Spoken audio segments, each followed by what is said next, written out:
Global happenings today. We communicate, we analyze global news. Stay tuned. Hello, great people. Welcome back to Global Happenings today. Many of the governors have, by attitude, shown the direction that they would love to take if they were given opportunity to vote without any form of interference from their party. But some of them have decided to speak up to tell Nigerians that this is my preferred candidate, just like the likes of Obasanjo had done and some other leaders who come out, very clear to tell Nigerians, man, this is the person I'm endorsing and all of that. And we are going to be looking at the opinion of one of the G5 governors. That's those who are standing against, Atiku Abubakar, emerging as the president of Nigeria. We have Wike there, we have Makin there, Ortom is there, Abia State Governor Igbezu, and one other person.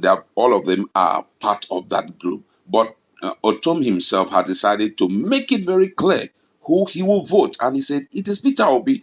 And you're going to see the reason why he is saying that and what he would have done if he wasn't in PDP. And you're going to hear also the reactions of Nigerians in respect to this. Now, according to the news, the governor of Benue State, talking about Governor Samuel Ortom, said he would have been the one leading the campaign of Peter Obi, the presidential candidate of the Labour Party LP, if he, Ortom, was not a member of the People Democratic Party PDP. Ortom, while speaking at the forum, said he preferred Obi despite being a PDP member. The Benue State governor noted that Obi, like most human beings, is not perfect, though he possesses quality of a kind of leader Nigeria needs at this point in her history. He also said that Dr. Iyoncha Ayu led national leadership of his party shouldn't have no one to blame but itself if reconciliation with the G5 governors fail. Otom, in an interview, explained that although Obi, like most human beings, is not perfect, he possesses the quality of the kind of leader Nigeria needs at this point in her history. He particularly praised President Olusegun Obasanjo for endorsing Peter Obi for the onerous task of providing leadership for Nigeria at this time. In the words of Governor Samuel Ortom, and I quote, he said, so here is something that is looking ahead and want the best for our country, Nigeria. Today, he has recommended Peter Obi. Honestly, if I were not in PDP, I would have been the one at the forefront of carrying Peter Obi's back and campaigning for him because he is the best material so far. He is what this country needs to get things right. Somebody with clean record. That is not to be questioned. Though nobody is perfect, nobody is God, no human being is God, but here is someone who has distinguished himself. So if I were to offer advice on the best material for president, I would tell you that it is Peter Obi, but it is Obasanjo, a great patriot. He made some mistakes, especially on the issue of the third term that came. Otherwise, nobody should contest the integrity and patriotism, forthrightness, and also the zeal to see a greater Nigeria more than President Olusegun Obasanjo. Wow, this is really, really interesting, I must say. Peter Obi had always been the most preferred as Nigerians keep on talking about it. He's one person that we know have the character, have the capacity, and have the excellent strive that will deliver Nigeria from where Nigeria is right now. Don't also forget that former President Olusegun Obasanjo had also explained why he endorsed presidential candidate of the Labour Party, Peter Obi, for president. Obasanjo justified his letter in which he threw his weight behind Obi, saying God will punish him if he fails to do the right thing. And that was what he said, talking about Olusegun Obasanjo. And he said this while he featured on interactive session of the Experiential Leadership in Africa, Tell Africa, held in Abeokuta, Ogun State. The Tell Africa Global Interactive Session has as its theme Executive Decision, Indecision, and Leadership Development in Africa.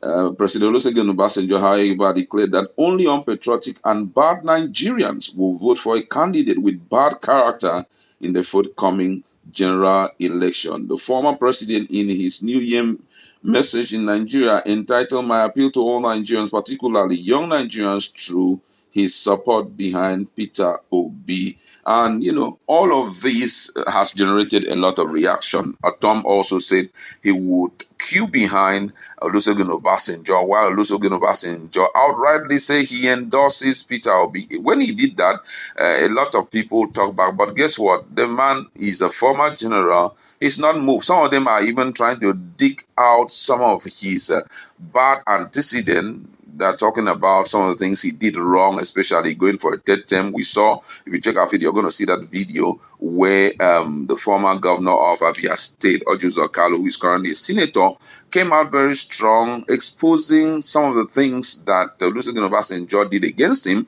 and how he pleaded for an opportunity for a third term, kneeling beside his bed in the Abia State, something which I feel one should be ashamed to say that an elderly person kneeling down for you and all of that. But he had to expose him. But whatever thing he has to say, I think that Olusegun Obasanjo is one of those who want to right the wrongs of Nigerian leadership. When he was given an opportunity, he tried a great deal. It wasn't as bad as this. But now, looking at the situation of things, he can't even come in to salvage the issues that we have on ground. But we need someone who is very good. I think that's why a lot of people are clamoring for Peter Obi. Let's look at the reactions of Nigeria after Samuel Ortom, the governor of Benue State, who is part of the G5 governors, said he would have given full support for Peter Obi. Someone here says, this man is always straightforward, despite the fact that he's not so superb in his performance in Benue State. But for him, supporting Peter Obi shows that he is looking out for a better Nigeria. Another person here says, other people are showing by their character that they don't even support Tinubu. You heard what Arewa said. Yes, if you check our video, you're going to see that video. Arewa Consultative Forum President Shetima came out and said, why is Yemi Osinbajo and Buhari so grudgingly supporting Tinubu, that Tinubu has paid his price? He should have had complete support from, Buhari and, Yemi Osinbajo. He said that Osinbajo has some grudges in his mind against Tinubu and all of that. My brother, as I did say before now, a bad product is hard to sell. There's nothing you can do about it. Look at how these guys are opening stadium for Peter Obi to come in and celebrate. Peter Obi, currently, as we are talking to you, is in Plateau State and is going to be occupying their stadium. The governor, they already have come to a point of acceptance that people are strongly in support of Peter Obi, and there's nothing they can do about it. And with this, the future seems to be very clear about Peter Obi. Someone said something yesterday, which I would like to share with you. He said, if another president comes on board and we regret allowing Buhari to go, we start missing Buhari, it therefore means Nigeria, as at that time, will be nowhere to be found. And we must make sure that that doesn't happen. If someone like Buhari came in and things are like this, imagine someone who will malperform than Buhari. It therefore means Nigerians will be running into the neighboring countries just to salvage themselves. And, that wouldn't be too good for our reputation as a country with the vast population that we have, with people with a huge and powerful mind capacity. Allowing someone who is incapable to rule Nigeria will be one of the worst decisions we'll ever make. For me, I stand with Ortom and I stand with Olusegun Obasanjo. The right person for this moment, especially at the time of Nigerian history, at this particular time of Nigerian history, is Peter Obi. We need to support him so that tomorrow we'll smile.